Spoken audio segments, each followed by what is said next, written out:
Good afternoon, everyone. My name is Cameron Friesen, Minister of Health, Seniors and Active Living for the province of Manitoba. I'm joined by Dr. Brent Roussin, the Chief Provincial Public Health Officer for the province of Manitoba. As you see on the screen behind you here, today is the day on which the COVID Alert app gets launched in Manitoba. So it's all systems go for this tool that gives us just one more protection against COVID-19. It is safe. It does not disclose important privacy.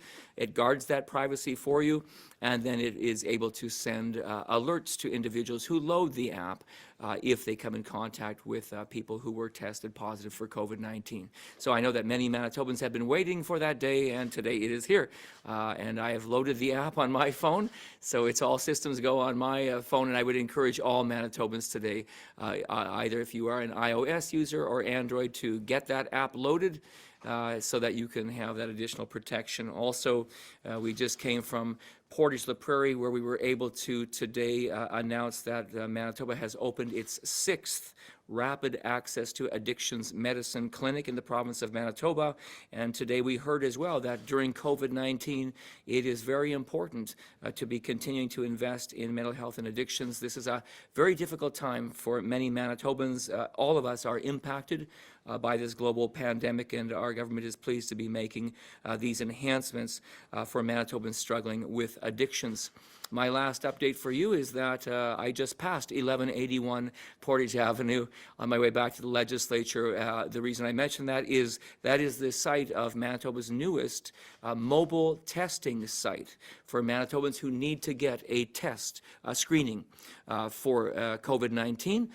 It looks to be operating well. I can report to all of you that in its first day of operation yesterday, that new site saw 75 people. So we congratulate everyone. And we congratulate Central Services and Minister Reg Helwer as well for their involvement in helping to continue to expand screening capability when and where it is needed.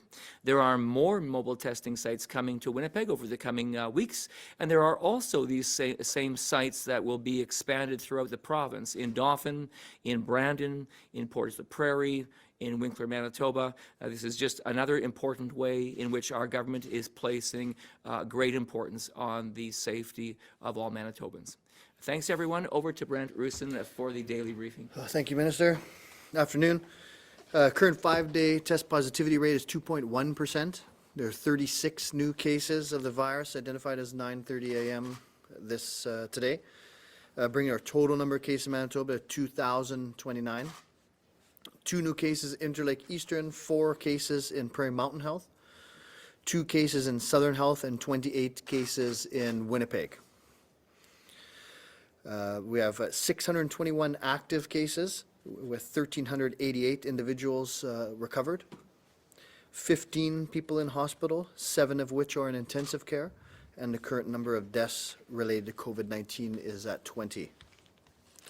Lab testing, 1,803 tests were completed yesterday, bringing our total to 186,668. We want to remind everyone in Manitoba that there is no cost for COVID-19 testing, even if you do not have a Manitoba health card. This is to ensure that everyone can have access to these tests. It's certainly a public health issue. So cost is not an issue in this regard. If you require a test, please attend for testing. You may be asked for identification if you don't have a health card, but please, if you have symptoms, please go for testing. Cost is not an issue in that regard. We have public health exposures to list. Carberry Collegiate in Carberry. A second case at the schools was identified on Monday, September 21. No close contacts have been identified, and this infection was not acquired in school.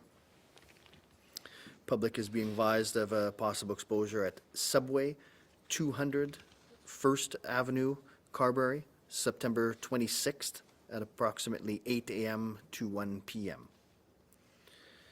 And so again, we're encouraging Manitobans to decrease the amount of contacts they have outside of their home, and that includes strangers and people you know. Make careful choices about who you're going to spend time with. and ensure you're practicing the fundamentals, physical distancing, hand washing, quite important, staying home when you're ill, gathering, if you do choose to gather outside, is certainly safer than inside. And if you're at a venue that's crowded, then you should consider leaving. Starting Wednesday, October 7th, the requirement for non-medical masks in all Manitoba health facilities, including access centers, doctors' offices affiliated with our health regions, community service providers, will take effect province-wide. And so anyone seeking treatment or visiting these healthcare settings will be required to wear a non-medical mask. And these requirements will remain in place indefinitely, regardless of whether a region is at orange or yellow on the pandemic response system. So we just continue to advise Manitobans that our healthcare providers are safe, the facilities are safe. If you require healthcare, certainly attend. Certainly keep in touch with your healthcare provider and follow their advice. But it is safe to attend your healthcare visits, and we want the Manitobans to stay on top of their healthcare needs. Those needing care will not be turned away if they don't have a mask. Individuals who are unable to wear a mask for medical reasons will certainly be accommodated. We mentioned the fundamentals, which everyone is quite familiar with. Washing your hands frequently, physical distancing, staying home when ill, wearing a mask in indoor public places, right now mandated in the Winnipeg capital region. And so visit our website, manitoba.ca COVID-19, for updated information. I do have a request to media outlets regarding privacy of people attending for testing. So certainly the waits for testing is something that we're addressing, and certainly an issue that's deserves attention. But there's been a number of reports of people in media reports being identified in the lineup, people seeing them on TV or in pictures, and it's really compromising their privacy. So when reporting on that important issue, please keep in mind to do what you can to not identify Manitobans who are in those lines. Let's respect their privacy. Again, it relates a bit to that stigma. We don't want any deterrent to people going and getting tested. So we are working on those. We have another test site open. Certainly an important issue that Manitobans deserve to hear about, but please respect the privacy of people in those lines while they're waiting for a test. So again, thanks to everyone, and we can open up for questions. We talk about the importance of testing, but these long waits have people that are sick, people that have sick children in their cars with them, that are driving around to 4 sites in a day, getting there at 8, 9:30 and being told you're not going to get tested today.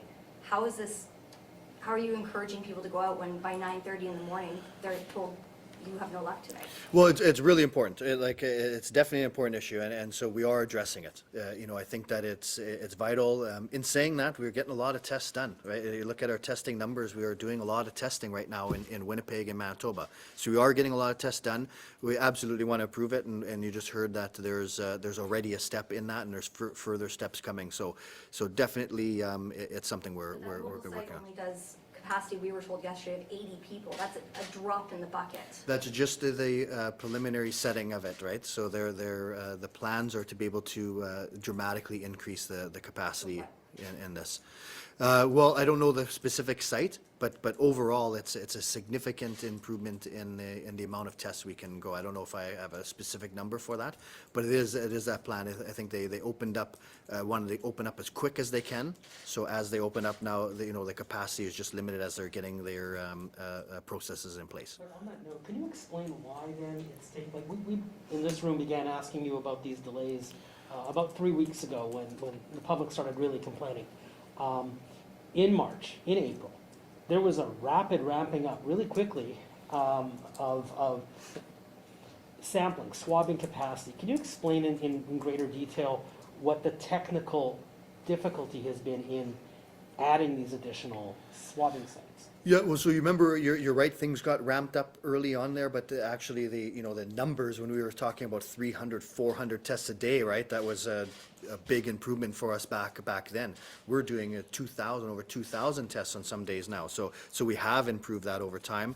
definitely want to be able to do better. But there's, not a single component. There's staffing, there's location, there's, a lot of processes, right? We have to make sure we have, physical distancing in these places. There's a lot of things there, but absolutely we're improving. And I would add the following, Brent is right, Dr. Roussin's right when he says that, in the spring, we did move rapidly to get that capacity up and running, as did other provinces. But at that time, remember that we were also closing down our normal hospital functions. So we were able to redeploy massive workforce to new things. But remember, the same people who want these tests, and we need to get them those tests, also want to make sure that they have access to hospitals, to their hip and knee and cataract procedures and other procedures that they've been waiting for. So our government has said we are committed to getting back on track and eliminating the wait times. That means that we have workforce that cannot be redeployed for this. So I would say that we're moving very rapidly to add screening sites because they're needed. Even the evidence yesterday, we had media saying, oh, wow, that was very quick because we didn't have notice. That's how quickly these things are coming together. They're standing up very rapidly, more to come. So where are you going to find the workforce to have more of these and to ramp this up if people are being turned away right now at 9:30 in the morning?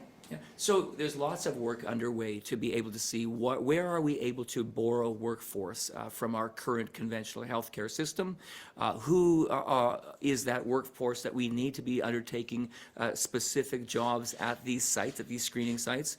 There's a lot of creativity that's being used. A lot of sharing of information from other jurisdictions. What works, what doesn't work. We're really all in this together in Canada, so we're working very well with our neighbors as well. We're confident that we're going to be able to solve the But I challenges. don't understand, because when we spoke to Daycare yesterday, they said they only had 2 nurses at that new Portage site. That's 2 bodies.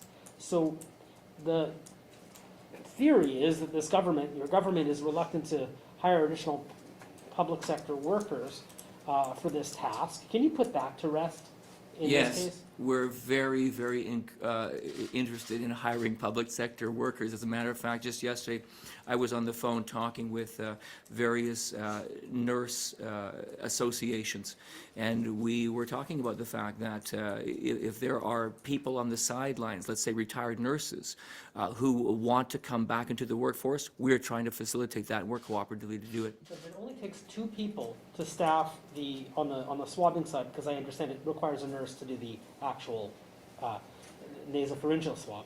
If it only takes 2 people, can you explain to the public what the delay is in? Well, there's a lot more to consider than just the nurses who are undertaking to administer the swab. When I drove past 1181 Portage Avenue today, you could see that signage is up for 2 blocks in either direction. Up Wall Street and down Aaron Street, you have security, you have logistics, you've got the mobile vans themselves providing the services. You have to determine where site is available. There is the issue of supply, the issue of coordination with the system. So it's not a simple consideration, but those are exactly the kinds of things that are being solved on a daily basis. We have to consider that we chose under, or I should say that Public Health made a decision to move Winnipeg into orange, and so that has created interest among people of going to testing sites. So it has to be factored in. But remember, it was really only 6 to 8 weeks ago that in Winnipeg, many people were calling for these sites to be decommissioned because they were underutilized. So part of this is having that flexibility and the ability to carefully respond, and we're trying to respond as quickly as we can. Do we have enough testing kits? Because we're told some sites ran out by 3 o'clock yesterday. I'll allow Dr. Roussin to answer that one as well. We have had concerns in the past that we were able to rectify when it came to testing kits. Even things like reagent in the lab at times have become a little short. I was very pleased to hear a few weeks ago I was able to share with my colleagues on the federal, provincial, territorial call that we needed to work in Canada to get to a better coordinated way of testing. We in Manitoba were waiting for reagent to arrive while we knew that in some other provinces they were broadly testing asymptomatically. I'm pleased to report that those issues have been resolved, and at this point there has been recommendations from the federal government that we should focus and concentrate exactly in the manner that Dr. Roussin has been saying on testing symptomatic people. So what do you say to frustrated Manitobans? What's your advice to them that some of them are just simply showing up at hospitals now because they've gone to 4 testing sites and can't get tested? Well, I say help is on the way, as evidenced by the 1181 news site that just came online yesterday. I committed, I think 2 weeks ago, that we would undertake a full-scale analysis of screening sites, laboratory testing, contact tracing, and result reporting. We want to know right now in early fall, where do we have capacity? Where do we need more capacity? How can we work more efficiently to do that? How quickly can we stand up the kind of capacity that we need? All of that work is underway and coming back to us very, very quickly. We want to know now, where are the investments we need to make in order to keep Manitobans safe? Should people be showing up at hospitals to get their test done? Well, I mean, certainly if someone who is not significantly ill, who is just looking for a test, that's not ideal. It's not where we'd want those testing centers for that. People who feel they're ill, enough to be assessed there, then absolutely, please attend for health care as you see fit. Are people in Winnipeg being discouraged to get tested in other cities where there may not be as long of lineups? I mean, maybe in Selkirk, for example, or do you want people to be getting tested in the cities which they live? Well, there's nothing, we don't have specific advice on that. What we want to do, what we're, the plan is, and we're well along that plan, is to not have those barriers, that people can get tested in a convenient way. We don't want really any barriers to testing, and it's something that is coming along, and we took that first step here. Friesen, if you do get an alert saying that you've been in contact with someone who's tested positive, what are you supposed to do here in Manitoba? Is it contact health things? Is it? Yeah, so right now, based on what we're advising public health, is if you got that alert, it won't tell you when, won't tell you where, just say that you've been in contact with someone who's tested positive COVID-19. The advice would be to get tested and to self-isolate pending results, and then to self-monitor symptoms after that. Even if you don't have symptoms, get tested? That's right, yeah. Okay. How And- quickly are we gonna see these next sites get up and running? We were told by Daycare 2 weeks. That's a long time for people that are waiting right now. Work is underway. We'll be standing these sites up as quickly as we can. And I understand that when it comes to that broad Manitoba strategy, they'll be continuing to pop up over the next couple of weeks. It's getting colder, so what will happen when people have to wait for tests, when it's -20? Like, what's the plan? Will there be shelters at these test sites? I mean, how will that look? I know that part of that is exactly the examination that we're undertaking with this whole stem to stern analysis now. It's a good time to do that analysis. In the spring, we were in a big hurry to get capacity up and running, and we did so, and Manitoba acted early to keep citizens safe. But now we have to say, what will we need? What is public health telling us might happen in the fall and winter? And part of that analysis will be even in logistics. Right now, we will analyze to say, do we have the capacity to have someone report to a center but maybe wait in their car? And then to be paged, and then to come into the center. We're looking at a broad range of solutions. If there are good ideas out there about how to do this logistically, we want to hear from people. But I want to tell you that we've built the structures within this response in Manitoba where I really believe we've got the right people sitting at the table. We've got a broad array of experts. The ability that we have now to get opinions from other sectors is very, very robust. So this is a real, as Dr. Roussin likes to say, we're in this together. This is a real team effort. Why not just increase the testing hours into the evenings right now? That's also on the table. Has there ever been a thought to staggering the times at some of these for people, if they do end quite early in the evening? A lot of people can't get there by 4 o'clock. All good suggestions and all of that under examination. Now, of course, you have to, again, consider that when someone's worked an 8-hour shift, they're tired and they've got a family, they've got obligations. So part of that is about expanding the workforce, but then, like you say, making it flexible enough to respond to, some people might say, I don't work from 9 to 5. This is not when I need the testing site. That's why we're pleased to have testing sites across the province that operate 7 days a week, some of them for long expanded hours. Manitobans can expect to see more of the same focus on Manitobans. Dr. Roussin, how long is the average positive and negative test taking to A, process, and B, report back at this point?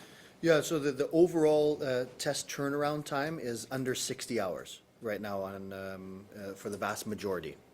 And Making me do math, 2.5 days. that's right, yeah. So the actual, at the lab, once it gets to the lab, it's about that 24 to 48 hours, which it's always been.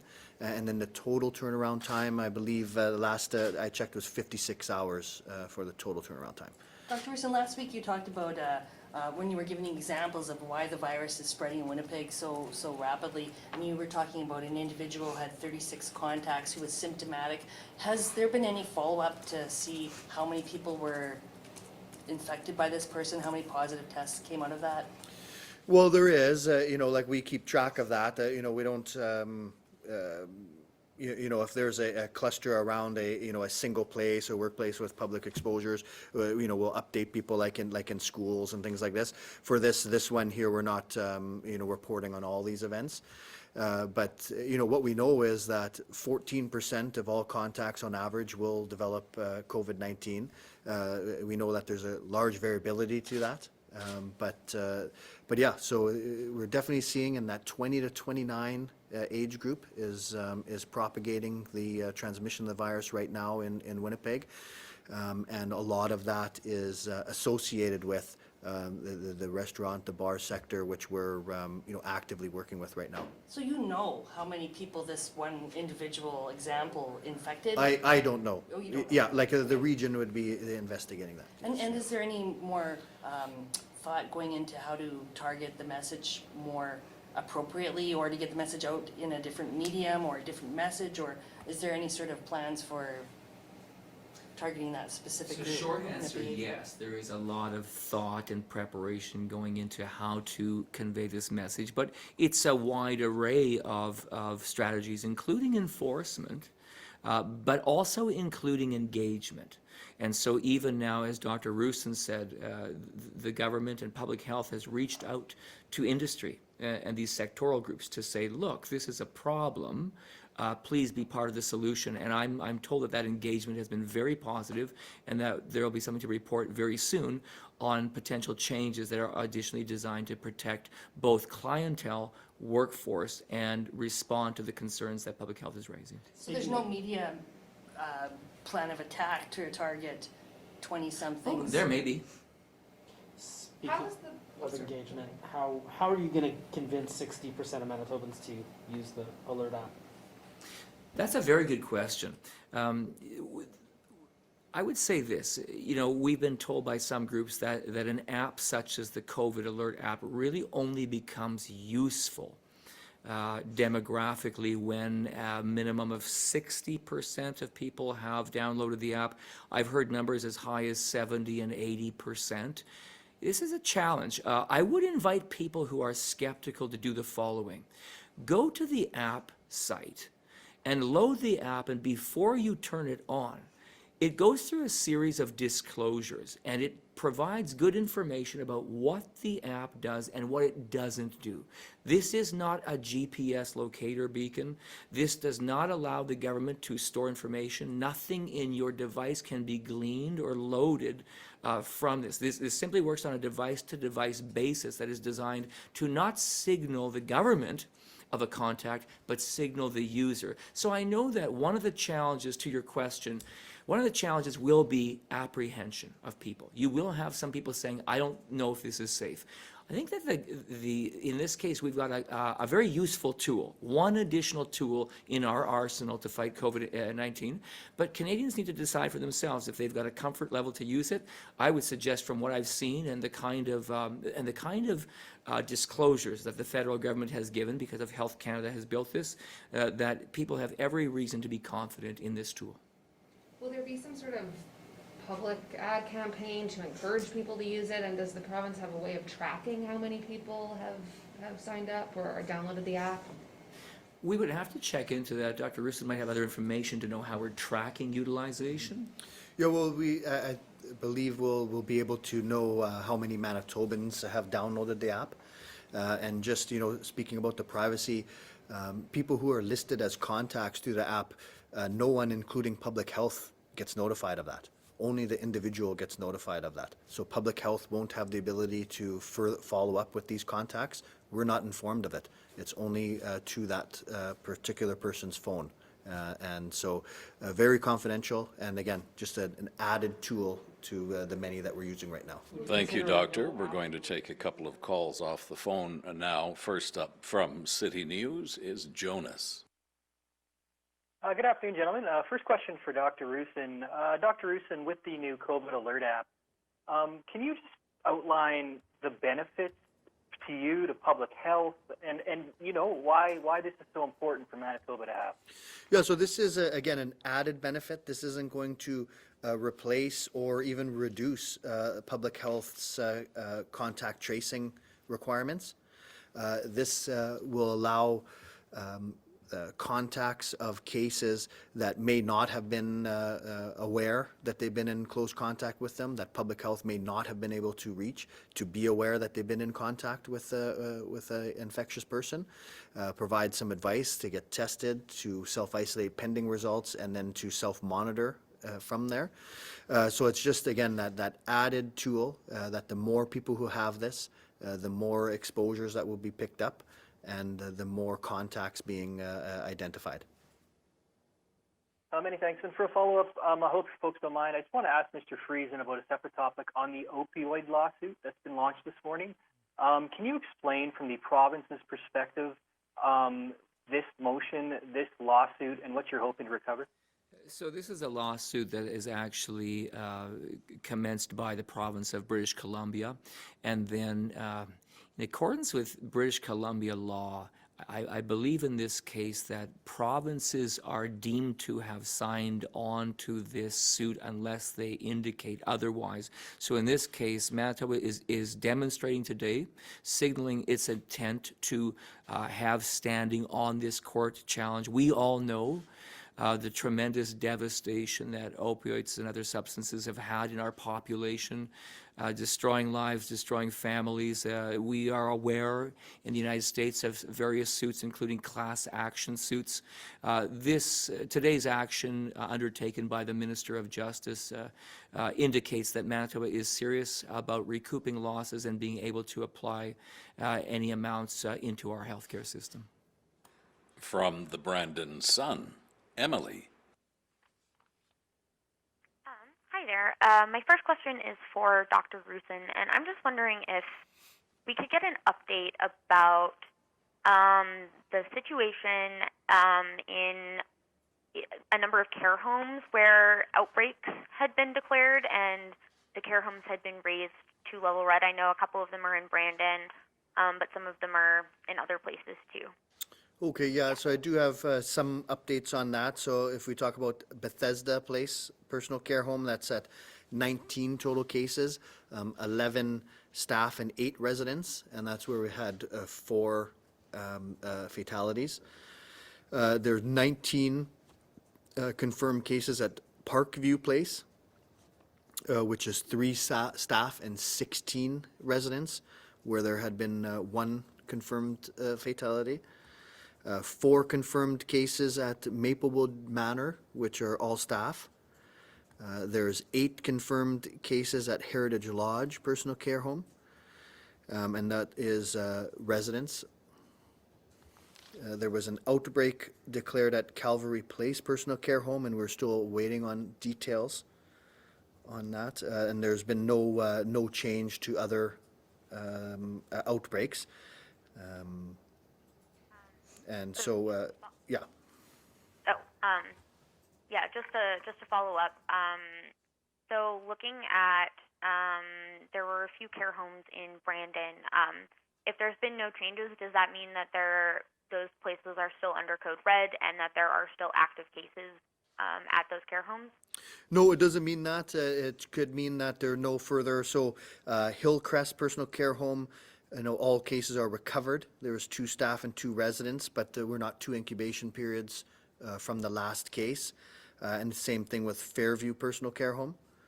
And so there's it doesn't mean there's ongoing cases. It just means that we're not within that or following the 2 incubation period.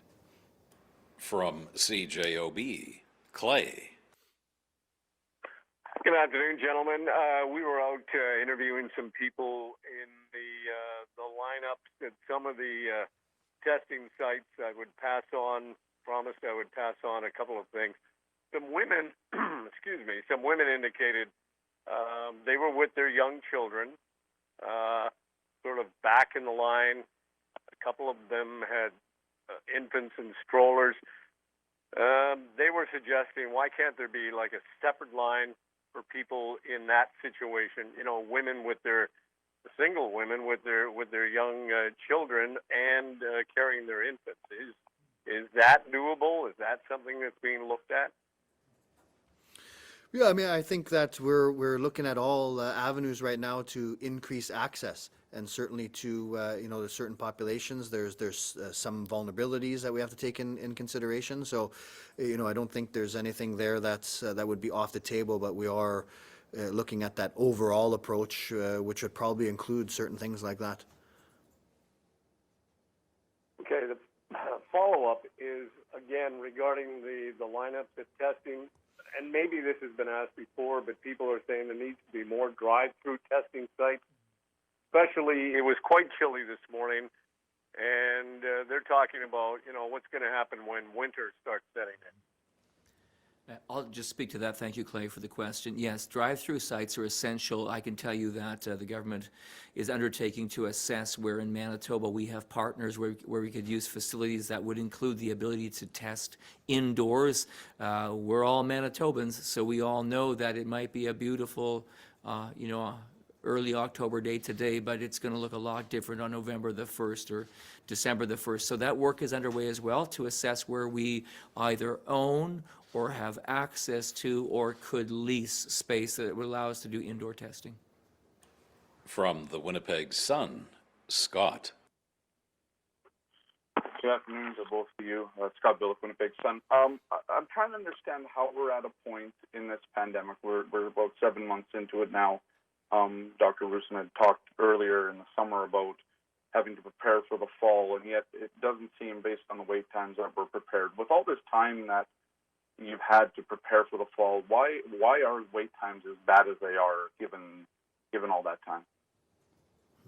Well, I think when with our pandemic response system, we certainly did see that when Winnipeg was elevated in risk to orange, we saw a lot of people seeking tests. And as Dr. Roussin has said, we're doing a lot of tests. But I would want to be clear that system leaders would never suggest that somehow there had been some kind of plateau they reached, at which point there was, sufficient time to rest and to prepare. This has really been a press in all jurisdictions since the arrival of this in January of 2020. And you can imagine that the enormity of efforts behind the scenes at all points. So we committed to undertake an analysis after the first wave, and that is going on right now. So, even though people are waiting and we're concerned with that, I hope what people are also seeing is the government is taking action under the direction of public health to identify new sites, to stand up new screening, working very hard to get our testing numbers up. We had a day just a few days ago on which we got pretty well to 3,000 tests in a single day. So that's just incredible progress so far. And we thank all the people on the front lines and behind the scenes who are continuing to be a part of this enormous COVID-19 effort in Manitoba. Okay, sure. I'll follow up with, obviously 3,000 tests is great, but it's obviously not enough given the wait time. People are being turned around at 9:30. That suggests that it's not there. Regardless, you can do 3,000 tests in a day. It's not enough, it would seem. And also, if you could give me an update on the John Fisher cohort, are they back in school? Yeah, I mean, as far as testing it goes, I mean, we can look at it from every which way, and it comes down. We don't want waits like that, and so we're doing what we can to address it. We talk about preparing for the fall, but remember we had an intense first wave where we had to slow down a lot of the healthcare system, and even though we saw lower numbers in the summer to COVID, well, the healthcare system was working overtime trying to catch up on all of the diagnostic imaging, the surgeries that were left there. So it has been go from the beginning on this, but I mean, no one's going to say it's acceptable to have these long wait lists, and we're going to continue to address that. John Pritchard, I don't have an update on that. I don't think that I'm not sure on the date at which the cohorts were going to go back, and so remember that's going to be a bit staggered because there was a different timing on cases. So the cohort itself would go back on people who were 14 days after the last known case in that school. So it will be variable. So we can get an update on on that. From CBC Radio Canada, Gavin. Hi, Dr. Roussin. Earlier this week, there were those 7 reported cases at York Factory First Nation. I was wondering if you had any updates on COVID in that community. Yeah, I don't have any updates for for cases and issues in First Nation communities. We direct you to FNIB or to the community to provide updates on that. Mark Miller, the federal minister, was saying this week that he found the increases in cases on First Nations very concerning. How concerned are you about the situation in Manitoba right now on reserves? Yeah, I mean, absolutely. Right. Even before we saw our first case of COVID, we knew that remote, isolated communities are going to be at high risk for transmission, and so we had. Worked with First Nation partners and First Nation leaders right from the beginning knew the importance of this and stepped up their preparedness and have done so all the way along. So we know in situations, remote isolated communities where there can be a crowding, there can be overrepresentation of underlying medical conditions, we know this virus is an added threat there. So, so it's very important, and that's why we've had the northern travel restrictions on currently and in the past. And we work, really closely with our partners. From CHVN, Taylor. Hi, good afternoon. With Thanksgiving coming up closer, people are now calling each other to cancel or postpone plans, but they're not always met with positivity on the other end of the phone. How do people talk about this with someone who isn't happy about it, or even make alternative plans? Yeah, sorry about that. That's a little breaking up there. Let me pick up again. For now that Thanksgiving is coming up closer, and people are phoning their relatives, families, saying that they are canceling or postponing dinners, people aren't always happy to hear about that decision and disagree with it. For the person who is distributing the news, how do they talk to unhappy family members or make alternative plans? Well, I think this is just another example of how challenging this pandemic has been for Manitobans, and these things that there's been religious days and events that have had to be dealt with differently. And so it's a challenge to all. So I think that when we talk about that, we're in this together by not having a large group family gathering. You're doing your part to limit the risk to everyone there. And so I think it's just to recognize that this isn't going to be our future. This is our present. And there will be times again when we're getting together with family and friends without hesitation.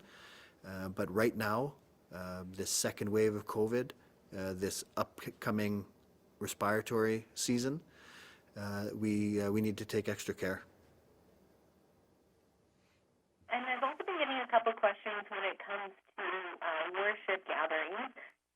People are wondering about things like youth groups or small groups. Are those still able to operate within that 30%? So it depends. So for religious gatherings, it's for the regular religious ceremonies, and then they can be at 30%, up to 500 within that facility. for events, for other categories, then they would fall elsewhere in the orders.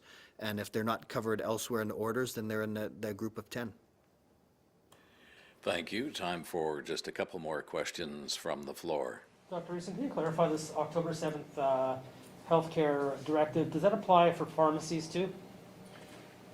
Well, it applies for healthcare settings that are operated by the government, by the province.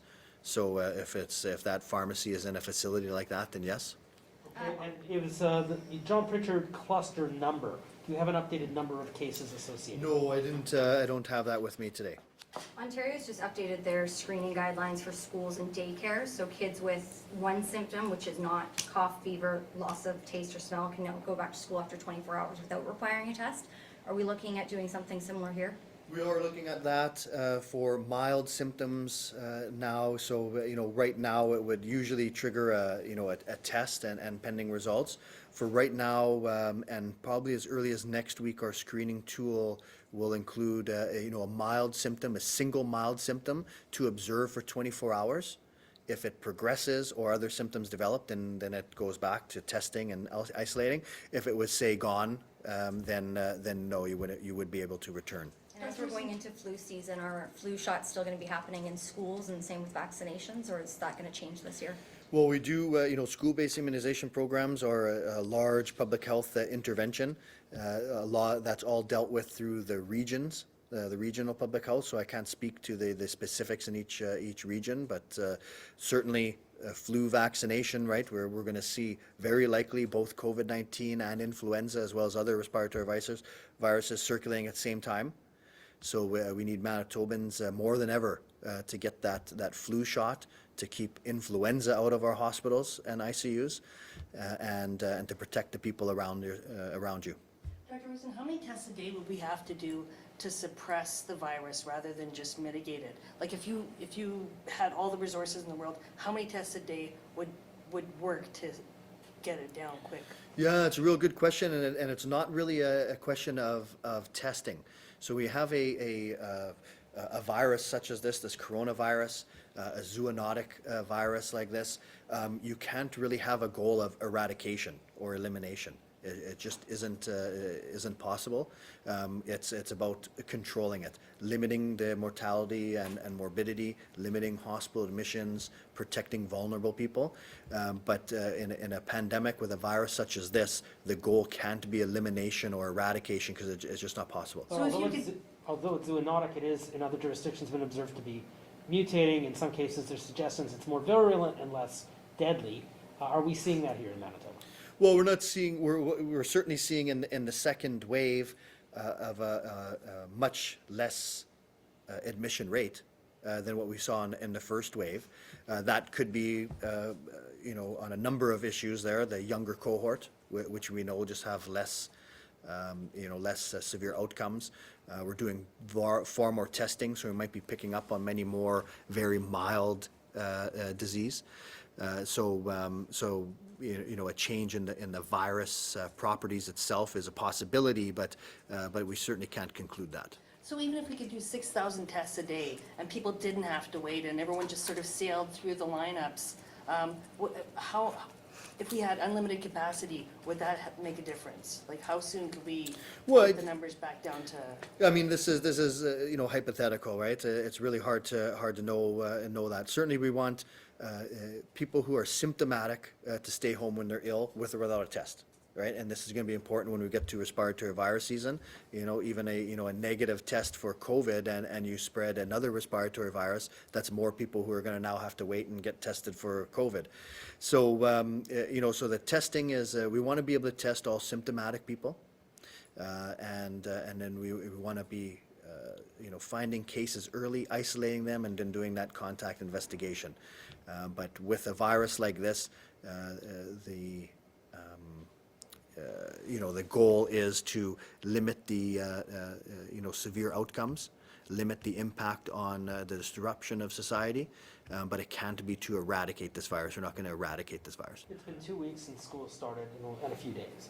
We've seen cases at many schools, but we've only seen one big school outbreak at John Pritchard. Right. Can you comment on the fact that we haven't, despite the widespread fears, we haven't seen schools, it doesn't appear that schools are driving the cases in Winnipeg. Is that correct, and can you comment on that phenomenon? Yeah, so we've seen a number of schools that have a case or cases. We haven't seen really any, except John Pritchard, that we've seen inter-facility transmission, and that was a goal from the beginning. We knew you're not going to be able to keep COVID out of schools. COVID's in the communities. We had school-aged children before schools went back with COVID, so we're of course going to have school-aged kids after school goes back. The main goal is to limit the impact on that school and not see much transmission. So even with the John Pritchard scenario, we've seen a significant transmission, but still not really outside of that cohort. And so that layered approach is showing to be beneficial. And so we want to keep the kids in school for as long as reasonable. And right now, we're not seeing that transmission is being driven by the school-based learning. Nonetheless, would you consider prioritizing the tests for teachers, students, other staff at schools? Sorry, privatizing? Prioritize. Oh, prioritizing tests.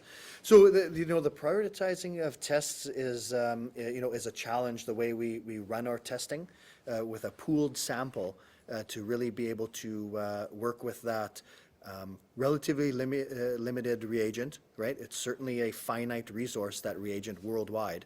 And so pooling samples doesn't allow you really to prioritize groups because they're pooled. We have to rerun any positive pools. And so, for healthcare workers, there is that ability to do that. There's a number of sectors that, rightfully so, are requesting priority. But with the sheer numbers of tests we need to run a day, with the finite amount of resources in the lab and including reagent, it's really tough to expand priority groups. What's the test positivity rate for Winnipeg? 2%. 2 for Winnipeg. Can you put one more? Just for weddings and funerals, if I could get some clarification, if they're held inside a place of worship, do they still have to abide by that 10% Yes. limit? Yes, yeah, in Winnipeg. Yeah, In yes. Winnipeg. So they do, and thought, and I mean, we know how disrupted this virus has been to people, and people have had plans. So those decisions aren't made easy. But for events like weddings and funerals, the physical distancing is just not really a conducive to those type of events, and so that's why they get affected, and it's it's disturbing to see how much this virus has disrupted us. We're trying to get through without having to really target it, without having to do that widespread.